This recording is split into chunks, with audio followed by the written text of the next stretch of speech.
시청자 여러분 안녕하십니까? JJC 뉴스온 시작합니다.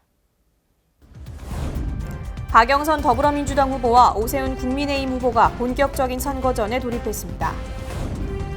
박형준 부산시장 후보의 잇따른 의혹이 불거지면서 검증이 필요하다는 목소리가 커지고 있습니다. 편도수술 중 발생한 의료사고로 평생 장애를 안고 살아간다는 내용의 청와대 국민청원이 올라왔습니다. 당국부가 기후위기에 대응하기 위해 탄소중립 열일 실천운동을 전개합니다.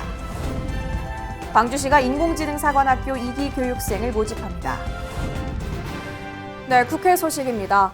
4월 7일 보궐선거가 다가오면서 서울시장 후보들이 확정됐습니다.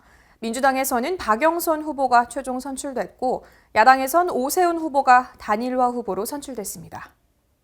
4월 7일 보궐선거를 눈앞에 둔 현재 서울시장 후보는 어떻게 될까요?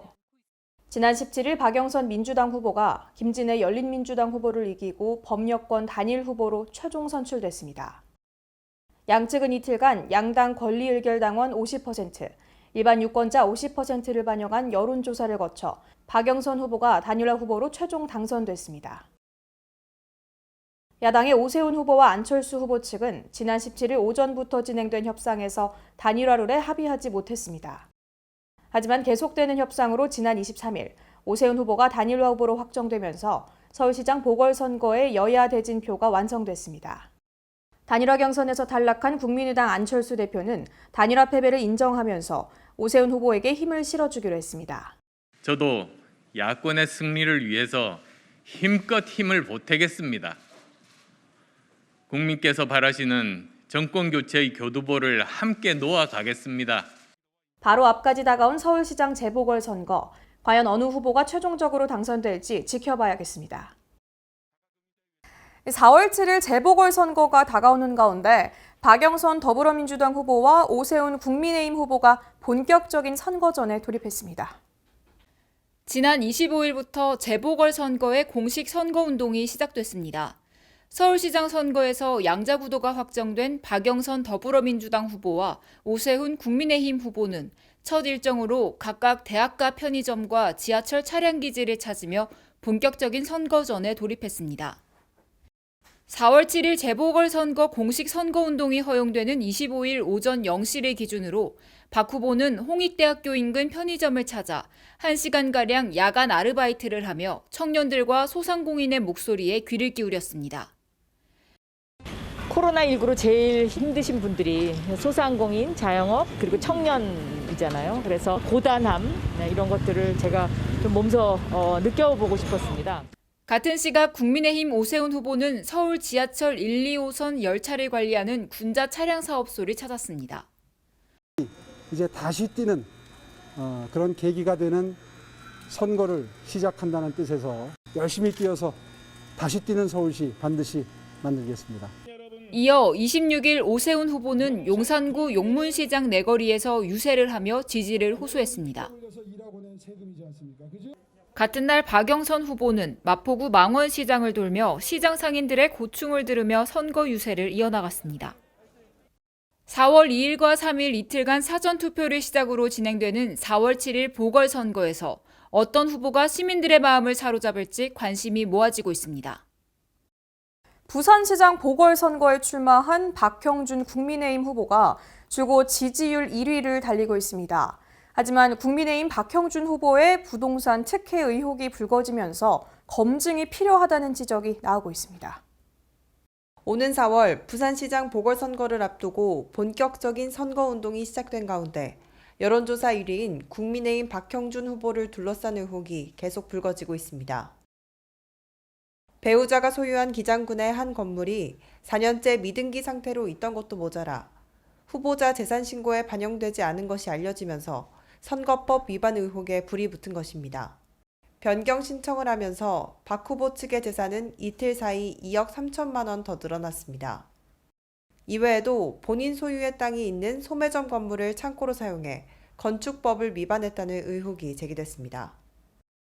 박 후보를 둘러싼 의혹이 계속해서 끊이질 않고 있지만 후보 측에서는 실수였다는 반응만 일관하고 있는 상황입니다. 가장 크게 대두되고 있는 문제는 LCT 분양 특혜 의혹과 LCT 조형물 관련 의혹입니다. 부인과 딸이 위아래로 소유한 17층, 18층을 특혜 분양받았다는 것입니다. 아파트 구매 경위를 명백히 밝히라는 비판이 일자 박 후보는 지난 15일 정상적인 매매를 거쳤다며 이전 소유주의 이름을 가린 채 아파트 매매 계약서를 공개했습니다. 하지만 지난해 4월 아들로부터 아파트를 사고도 최근에야 입주한 사실을 문제 삼아 실거주 목적으로 집을 샀다는 박 후보의 해명이 앞뒤가 맞지 않는다는 것입니다.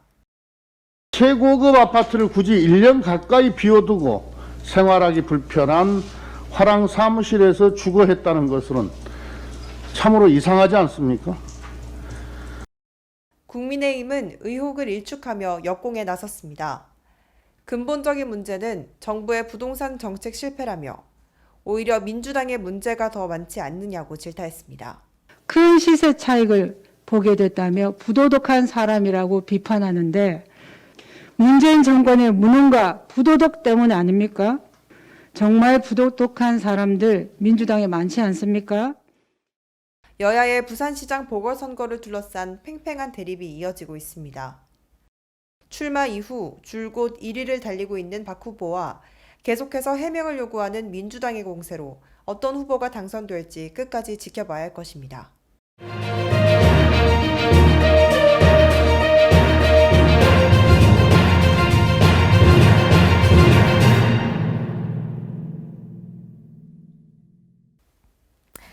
네, 오는 4월 7일은 서울과 부산을 포함한 21곳에서 재보궐선거가 있습니다.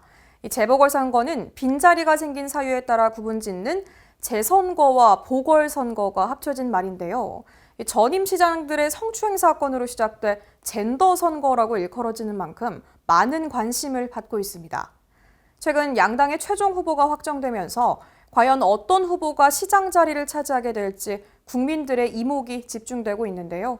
각 당의 주요 후보들에 대한 앵커 브리핑 시작합니다. 먼저 서울시장 후보들부터 훑어보겠습니다. 민주당에선 박영선 후보가, 국민의힘에선 오세훈 후보가 최종 단일화 후보로 확정됐는데요. 주요 공약들을 살펴보겠습니다. 우선 민주당의 박영선 후보는 서울시 대전환이라는 슬로건을 내걸었습니다. 첫 번째로 도시공간 대전환을 내세우며 서울을 21분 생활권으로 만들겠다는 공약을 펼치고 있는데요. 이 주거와 직장, 쇼핑, 의료, 교육 등이 21분 거리 안에서 해결되도록 혁신성장 클러스터를 21개 구축함으로써 강남과 강북 간 격차도 해소할 수 있다는 설명입니다.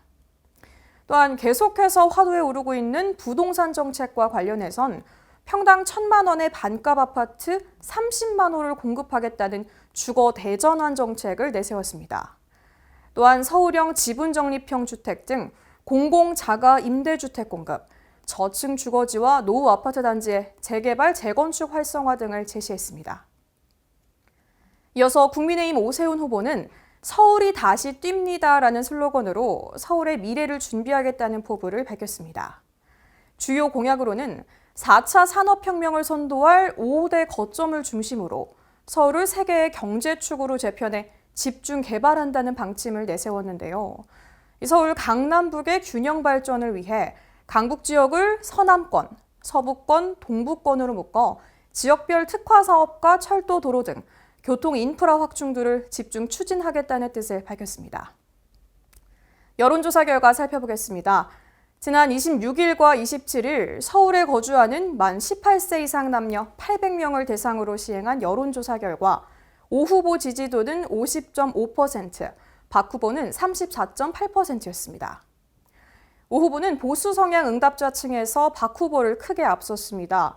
중도층에서도 오 후보가 박 후보보다 높은 지지율을 보였고 진보층에선 박 후보가 오 후보를 크게 앞섰습니다. 해당 여론조사는 응답률 21.5%에 표본 오차는 95% 신뢰 수준인 것으로 나타났습니다. 이어서 부산 보궐선거 후보들 살펴보겠습니다. 민주당에서는 김영춘 후보가, 국민의힘에서는 박형준 후보가 출마합니다. 김영춘 후보는 가덕 신공항 건설에 박차를 가하겠다는 포부를 전했는데요. 2030 월드엑스포의 성공적인 유치를 위해 향후 1년 3개월 안에 결과를 내보이겠다며 힘 있는 여당 시장만이 가덕 신공항을 조기 완공할 수 있다는 의견을 전했습니다. 또한 일자리 정책 관련해선 대형 기업과 우량 공기업 유치로 매년 25만 개 일자리를 마련하겠다는 공약도 내세웠습니다. 이어서 박형준 후보는 경제를 망친 정권에 민심의 무서움을 알게 해야 한다는 구호를 내걸었습니다. 부산시장 선거가 정권 교체의 시작이라며 부산을 중심으로 한 남북권 상생 발전으로 대한민국의 희망을 만들겠다고 말했습니다. 대표 공약으로는 어반 루프라는 혁신적 교통수단으로 이 15분 도시를 조성하겠다며 가덕 신공항과 도심을 연계하는 부산형 스마트 교통체계를 구축하겠다고 밝혔습니다. 이어서 도심형 청년 창업과 주거 복합타운을 권역별 10개소 이상 공급하겠다며 다양한 청년 일자리 확대 정책 또한 약속했습니다. 여론조사 결과로는 국민의힘 박형준 후보가 민주당 김영춘 후보를 크게 앞섰습니다. 지난 27일 조사 결과에 따르면 국민의힘 박형준 후보는 48.2%, 더불어민주당 김영춘 후보는 26%로 20% 이상 차이 났습니다. 코로나 백신과 부동산 정책 등으로 뒤숭숭한 요즘 그 어느 때보다도 여야의 극명한 대립이 예상되는 이번 보궐선거인데요. 과연 어느 후보가 승기를 들지 그 귀추가 주목됩니다. 네, 이어서 편도 수술 중 발생한 의료사고로 평생 장애를 안고 살아가야 한다는 청와대 국민청원이 올라왔습니다. 특히 수술 집도의가 이전에도 의료사고를 일으켜 환자가 사망에 이른 전례가 있던 것으로 드러나 충격을 안기고 있는데요. 자세한 내용 전해드립니다. 30대 청원인 A씨는 어린 시절부터 만성 편도염으로 1년에 2, 3주씩 병원에 입원했다고 말하며 이런 불편함 때문에 지난해 부산의 한 종합병원에서 편도 제거 수술을 권유받아 시술하게 됐다고 말문을 열었습니다. A씨는 수술 중 의사의 의료 과실에 의해 입안 서린신경이 손상되는 엄청난 의료사고를 겪게 됐다면서 음식물이라고는 전혀 삼킬 수 없는 연하장애를 앓은 채 평생을 살아가게 됐다고 설명했습니다. 이어 국내에서 이 편도 수술 후 서린신경 손상은 제 케이스가 최초의 사례로 발생한 만큼 의사의 어이없는 과실이었다면서 더 분하고 기가 막히는 건 이 집도의의 첫 번째 의료사고 피해자가 아닌 본인이 추가 피해자라는 사실이라고 주장했습니다. 이 수술 이후 모간의 감각을 잃은 A씨는 영양제와 수액에 의존하고 있어 몸무게가 급격히 빠졌고 현재 이로 인해 직장도 잃은 상태라고 토로했습니다. 이어서 A씨는 의료사고 피해자가 이를 입증해야 하는 현실이 부당하다고 날을 세웠는데요. A씨는 병원 측은 원한다면 소송하라며 양심의 가책이나 도의적인 책임조차 느끼지 않았다면서 해당 집도의는 곧 또 다른 병원으로 옮길 예정이라고 말했습니다. 그러면서 반복적인 중과실 의료사고 의료인의 면허 취소 및 정지, 또 환자에게 사고가 발생했을 때 의료인이 일정 기간 내 환자 또는 가족, 유족에게 의료사고 발생 경위 등을 설명하는 제도 도입 등을 촉구했습니다. 해당 청원은 28일 마감일을 기준으로 약 18,000명이 동의했습니다. 이어서 수도권 소식입니다. 이 악성 민원에 대응할 수 있도록 벨을 누르면 경찰서와 자동으로 연결되는 비상벨이 강북구 13개 동 주민센터에 설치됐습니다. 민원 창구에서 근무하는 공무원과 청사 내방 주민을 보호하는 최소한의 장치가 마련돼 보다 수준 높은 행정 서비스가 제공될 것으로 기대됩니다. 강북구가 지역 내 13개 동 주민센터의 민원 창구에 악성 민원 대응용 비상벨을 설치했습니다. 비상벨은 동 주민센터마다 5개씩 부착돼 있고 안내판도 함께 게시돼 있어 악성 민원이나 돌발 상황이 줄어들 것으로 보입니다. 이번에 구축된 시스템은 민원 창구에서 버튼을 누릴 경우 112 경찰 상황실에 자동으로 연결되는 방식을 갖췄습니다.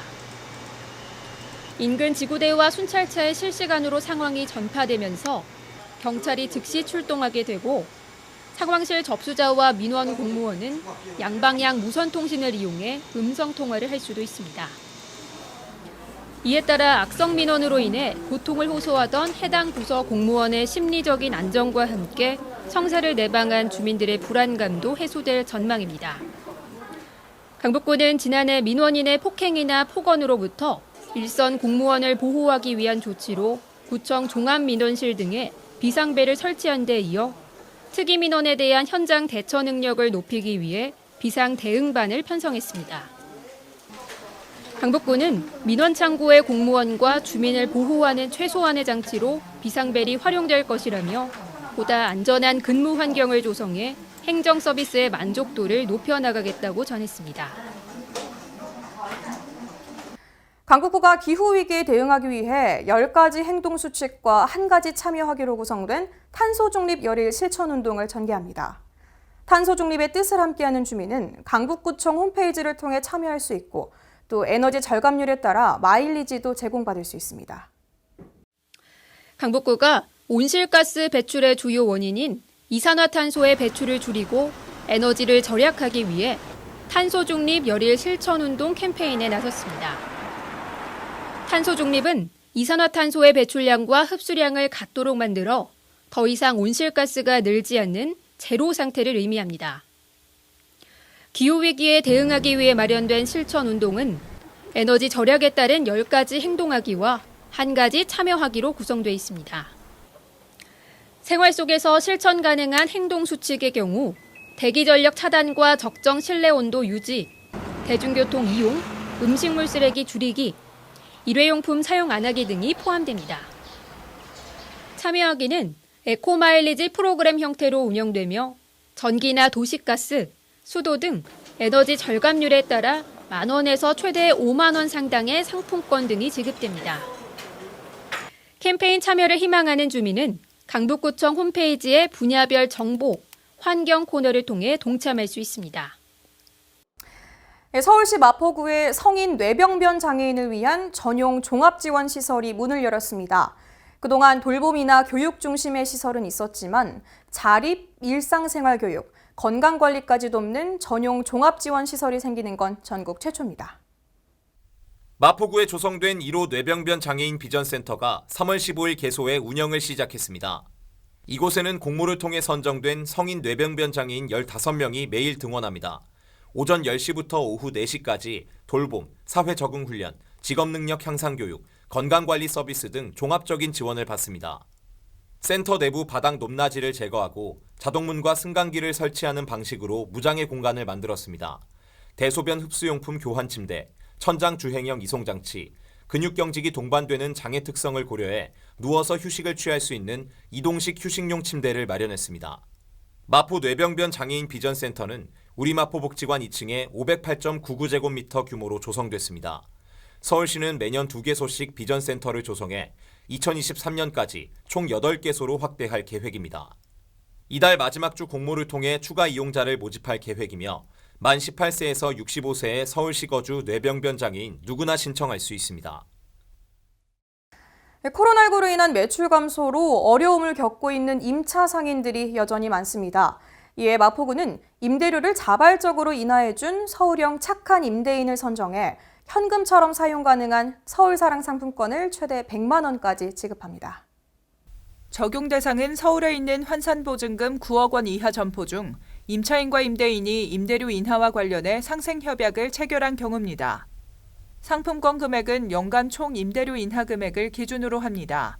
100만 원 이상 500만 원 미만은 30만 원, 500만 원 이상 1000만 원 미만은 50만 원, 1000만 원 이상은 100만 원입니다. 임대인 한 명이 여러 임차인과 상생협약을 체결했다면 낮춘 임대료 전체를 합산합니다. 사업 참여를 원하는 임대인은 3월 31일까지 임차인과 임대료 인하 상생협약을 체결한 뒤 상가 건물이 있는 자치구에 서류를 제출하면 됩니다. 자세한 사항은 마포구청 지역경제과로 문의할 수 있습니다. 네, 광역시 소식입니다. 대전시민대학이 2학기 수강생을 모집합니다. 배움에 대한 열정이 가득한 시민 여러분의 관심과 참여를 바랍니다. 대전 평생교육진흥원이 오는 3월 29일부터 4월 7일까지 2021년도 대전시민대학 2학기 평생학습 프로그램 수강생을 선착순 모집합니다. 대전시민대학은 4월 12일 개강해 6월 26일까지 10주간 500여 강좌를 실시간 온라인, 대면 교육 형태로 진행할 예정입니다.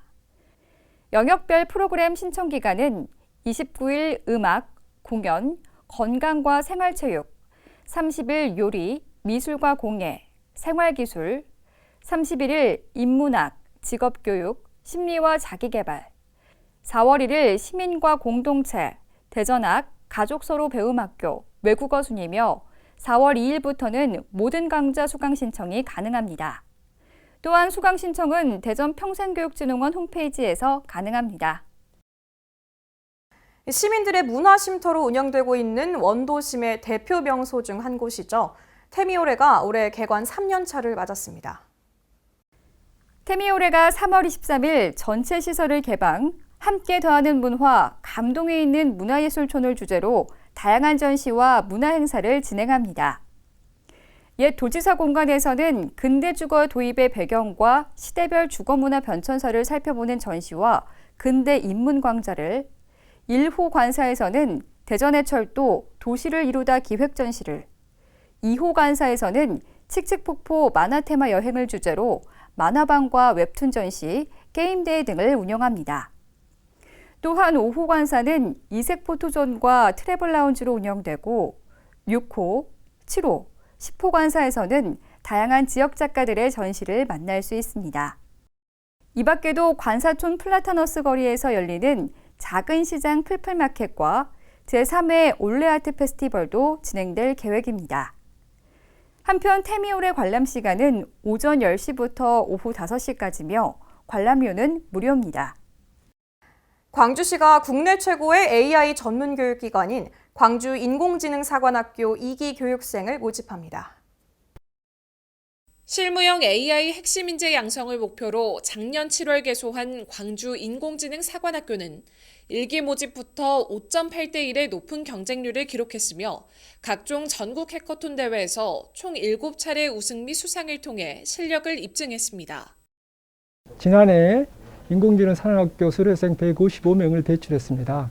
그중 62%가 인공지능 관련 기업체 취업이나 창업, 대학원으로 진학함으로써 명실상부한 인공지능 교육 전문기관으로 자리를 잡았습니다.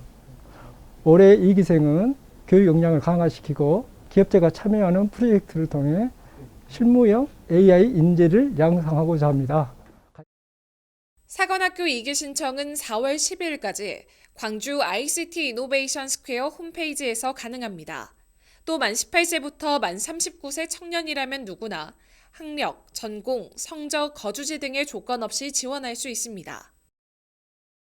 코딩 테스트 등을 거쳐 선발된 교육생 180명은 6월부터 7개월간 기초, 중고급 과정, 프로젝트 실습 등의 교육을 받게 되며 이를 통해 AI 핵심 인재로 성장하게 됩니다. 광주시가 더욱 청렴한 광주를 만들기 위해 공직자 부조리 익명신고센터 애플리케이션을 3월부터 운영하고 있습니다. 광주광역시 공직자 부조리 익명신고센터 앱에서는 공무원의 부패 불법 행위 등을 신고할 수 있으며 안드로이드 앱스토어에서 광주광역시 공직자 부조리 익명신고센터를 검색해 다운로드하면 됩니다. 공직자 비리는 그동안 광주시 홈페이지를 통해 신고할 수 있었는데요. 올해는 손쉽게 접근할 수 있는 모바일 앱도 운영하게 되었습니다. 청렴에 반하는 행위에 대해서는 적극적인 제보 당부드립니다.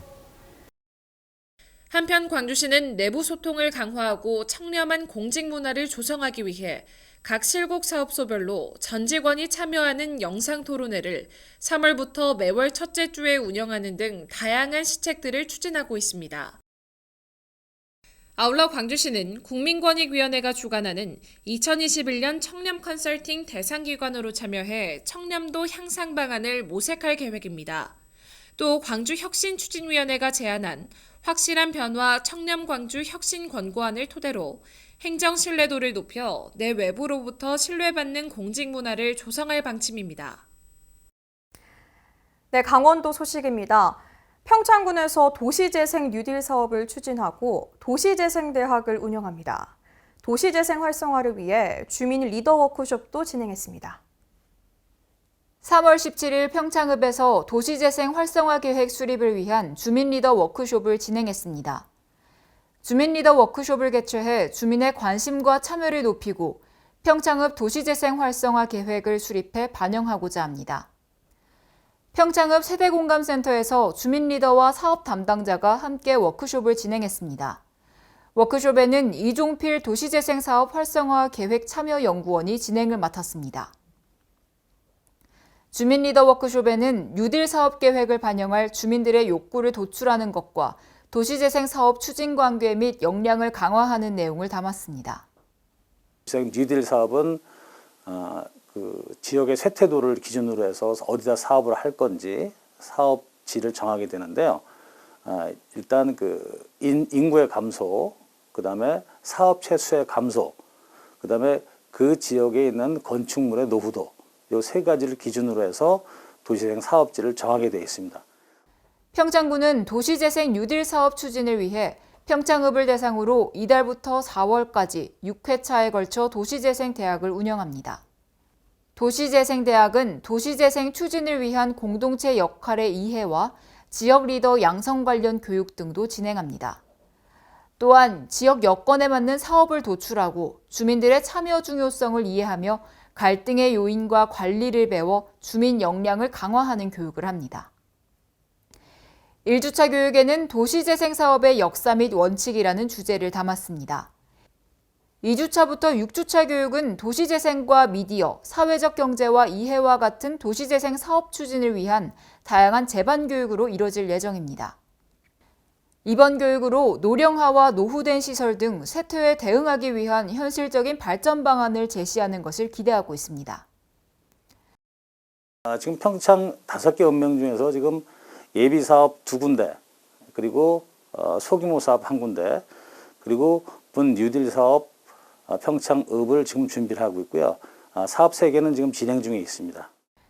평창군은 평창읍 하리 145-3 지역 일대를 대상으로 국토교통부 주관 공모 사업인 도시재생 뉴딜 사업을 신청할 계획입니다. 도시재생 뉴딜 사업은 기존 재건축, 재개발의 도시정비 사업과는 다르게 기존 모습을 유지하고 노후 주거지와 쇠퇴한 구도심을 활성화시키는 것이 사업의 주 내용입니다. 주민 거점 공간 조성과 같은 생활 인프라를 확충하고 공동체 활성화 및 골목 상권 살리기를 목표로 다양한 사업을 추진하게 됩니다. 사전 준비도 철저히 진행해 공모 사업의 실행 가능성 및 계획 완성도도 높여갈 예정입니다. 평창군은 평창읍, 대화면, 진부면, 봉평면, 대관령면 5개 읍면을 도시재생 핵심 지역으로 선정해 사업을 진행하고 있습니다.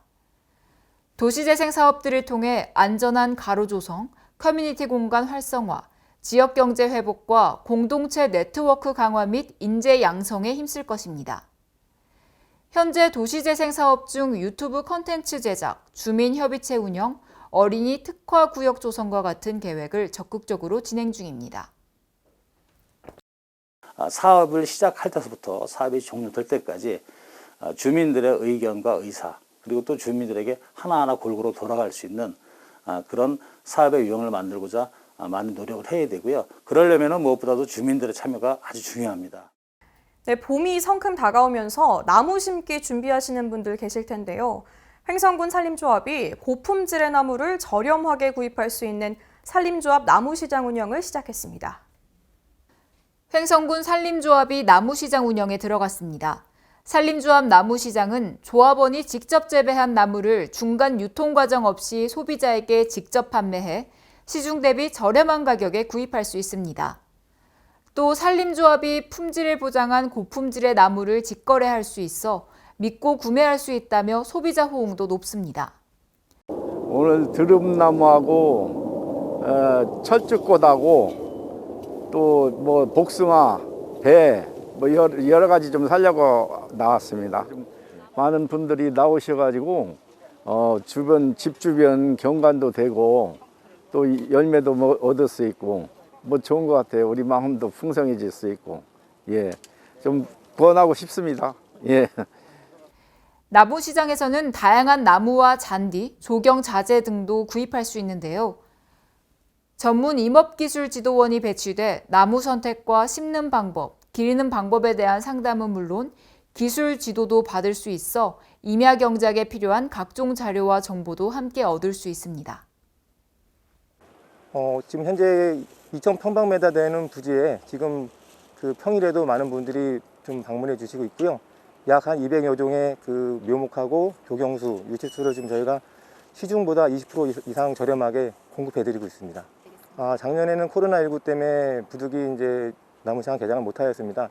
그러다 보니까 이제 이런 관내 조합원님이시나 뭐 이런 묘목을 구하시는 분들이 멀리까지 가셔야 되는 좀 불편을 좀 많이 좀 말씀을 해 주셨어요. 그래서 올해는 이제 코로나19 방역 수칙을 준수하면서 좀 더 많은 그 국민들에게 저렴하면서 이제 우량한 이제 묘목을 공급하기 위해서 이렇게 나무시장을 개장하게 되었습니다. 네, 충청도 소식입니다. 지난 2016년 충북 주도로 창설된 세계 무예 마스터십 위원회 WMC가 유네스코 국제 스포츠 분야의 상임 자문기구로 승인됐습니다. 앞으로 유네스코와의 협력 등을 통해 무예 세계화에 적극적으로 나설 계획입니다. 국내외 전통무예의 세계화를 위해 시작된 세계무예 마스터십. 올림픽 종목에 포함되지 않은 무술무예를 모아 치르는 국제종합경기대회로 2016년 충북 청주에서 처음 열렸습니다. 세계무예 마스터십을 이끌고 있는 세계무예 마스터십위원회가 공신력 있는 국제기구에서 세계무예 입장을 대변할 수 있는 위치에 올랐습니다. 세계무예 마스터십위원회는 한국에서 처음으로 유네스코 내 국제체육 스포츠 분야 정부 간 위원회 상임 자문기구에 가입 승인을 받았다고 밝혔습니다. 상임 자문기구는 유네스코의 스포츠 분야에 대한 전문적인 기술과 정책 자문을 하고 있습니다. 현재 국제올림픽위원회 IOC와 피파 등이 국제스포츠기구와 상임 자문기구에 소속돼 있습니다. 세계무예마스터십위원회는 이번 승인 외에도 국제적인 위상을 높이기 위한 활동을 지속적으로 진행합니다. 국제경기연맹 총연합회 준회원 가입을 추진하고 WADA 가입을 준비하고 있습니다. 특히 지난해 11월 국내 최고 국제스포츠 전문가인 백성일 전 대한체육회 국제위원회 위원을 사물총장으로 선임해 활동을 전개하고 있습니다. 보령시가 시민들의 건강 증진을 위해 행복 걷기 운동 붐 조성에 나섰습니다. 2019년 지역사회 건강조사에 따르면 보령 시민의 걷기 실천율은 24.7%로 전국 40.3%, 충남 34.8%에 비해 낮은 것으로 나타났는데요. 이와 관련해 그동안 걷기 실천율 향상을 위해 지도자를 양성하고 동아리를 활성화시켰습니다. 올해에는 스마트폰 걷주 앱을 활용한 행복 걷기 운동 붐 조성에 나서 눈길을 끌고 있는데요. 대천천 산책로 등에 안내판 5개소를 설치하고 걷주 앱을 통해 알림을 제공하는 비콘도 8개소를 설치했습니다. 안내판에는 올바른 걷기 자세 등 다양한 건강 정보가 제공되고 목표 걸음수 설정 등의 효율적인 기능을 제공합니다. 이어서 경상도 소식입니다. 양산시 당곡 생태학습관이 오는 5월 준공돼 6월부터 방문객들에게 다양한 생태학습 프로그램을 제공할 예정입니다. 지난해 6월 착공한 당곡 생태학습관 건립공사가 막바지에 다다르면서 지난 11일 김일권 시장이 현장을 둘러보고 마무리 공사와 운영 프로그램 마련에 만전을 기할 것을 당부했습니다. 당곡 생태학습관은 원동면 용당리 당곡천 인접지에 지상 2층, 연면적 468.3제곱미터 규모로 건립되며 전시관과 교육관, 휴식공간, 옥상 전망대 등을 갖춥니다. 양산시는 또 생태학습관 건립과 함께 정부의 지방하천 정비 계획에 따라 조성 중인 당곡천 일대 고향해강 조성 사업도 6월 완료할 예정입니다. 이에 따라 당곡천 일대가 대규모 생태공원으로 탈바꿈하고 지역 자원과 연계한 낙동강 관광빌트 구축에도 기여할 것으로 보입니다. 시민의 생명과 재산을 보호하기 위해 포항시는 지진안전시설물 인증 사업을 추진하고 있습니다. 이 선제적 방제 대책의 일환인데요. 포항 성모병원이 지진안전시설물 인증을 획득해 현판식을 가졌습니다. 지난 18일 포항 성모병원 지진안전시설물 인증 현판식이 열렸습니다.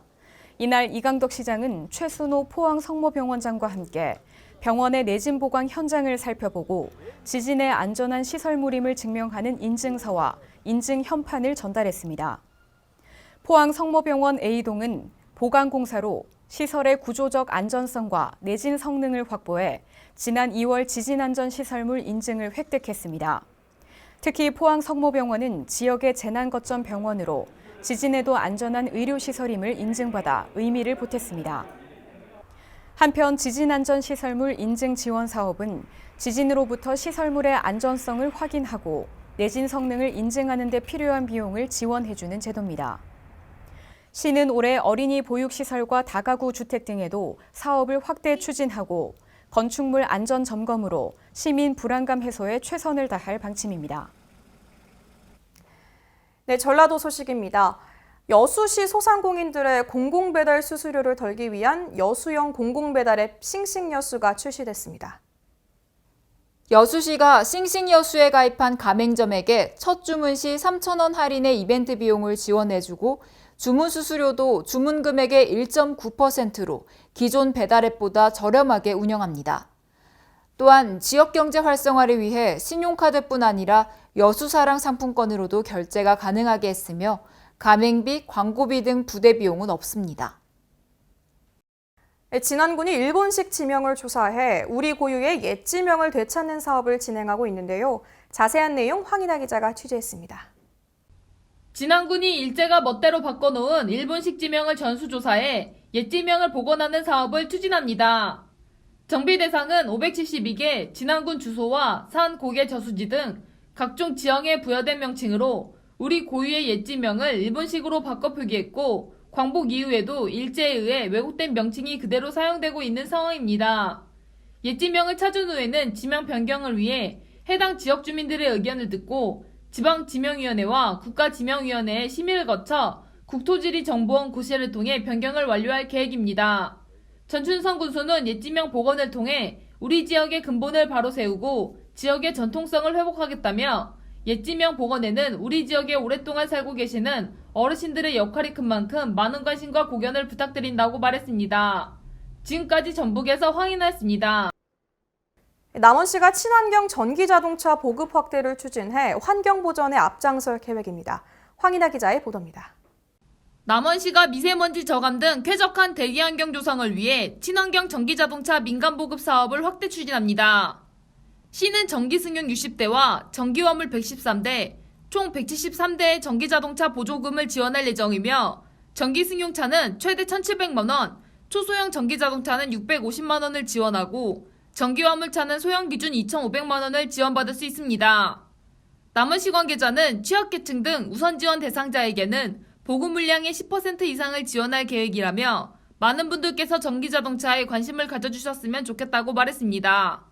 지금까지 전북에서 황인아였습니다. 장수군이 산불방지 대책본부를 운영하는 등 산불 예방에 심혈을 기울이고 있는데요. 황인아 기자의 보도입니다. 장수군이 산불 예방을 위해 산불방지 대책본부를 운영하고 영농파쇄기 임대 사업을 실시하는 등 산불 예방에 총력을 기울이고 있습니다. 군은 6월 10일까지 봄철 산불 조심 기간으로 정하고 산불 방지를 위한 감시단을 투입해 산불 취약지를 대상으로 소각금지 계도를 펼치고 있는 상황입니다. 현재 산불 진화대대 대기초소에서 보유 중인 영농파쇄기는 총 6대로 장수군 거주자 중 기계 사용 교육을 받고 이행이 가능한 국민이면 모두 임대 가능합니다. 장수군 산림과 관계자는 산불의 원인은 대부분 산 연접 논밭도랑 태우기, 쓰레기 소각과 입산자 실화이므로 국민 모두가 작은 불씨로 산불이 발생할 수 있다는 경각심을 갖고 개개인으로부터 주의해주길 바란다고 당부했습니다. 지금까지 전북에서 황인아였습니다. 네, 사건 사고 소식입니다. 경기도 양주시에서 암벽 등반 중 낙석으로 인해 사람이 추락하는 사고가 발생했습니다. 지난 27일 경기도 양주시 백서급에서 추락사고가 발생했습니다. 현장 도착해 확인한 바 암벽 등반 중 낙석으로 인해 발생한 사고였습니다. 로프가 끊어지며 약 3m가량 아래로 추락한 상황으로 구급대 응급처치 실시 후 구급차로 일례 완료했습니다. 이 사고로 인해 45세 남성 한모 씨가 중상을 입었으며 구조 완료까지 40분이 소요됐습니다. 의정부의 한 공사 현장에서 타워 크레인이 붕괴되는 사고가 있었습니다. 이 사고로 작업 중이던 근로자 1명이 추락했습니다. 지난 26일 경기도 의정부시 고산동 공사 현장에서 타워 크레인이 붕괴되는 사고가 발생했습니다. 타워 크레인이 붕괴되며 컨트롤 박스 내에서 작업 중인 근로자 1명이 추락했으며 나머지 근로자 4명은 지상으로 피난했습니다. 구조를 위해 소방 인력 22명과 장비 8대가 동원됐으며 구출 완료까지 16분이 소요됐습니다.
네, 거리에 벌써 봄꽃이 만개합니다. 99년 만에 빠른 개화를 맞았지만 역대 최악의 황사 또한 겹쳤습니다. 꽃 구경은 잠시 미뤄두고 불가피한 외출 시엔 미세먼지 차단용 방역 마스크를 꼭 착용하시는 게 좋겠습니다. 이상 뉴스 마칩니다. 시청해주신 여러분 고맙습니다.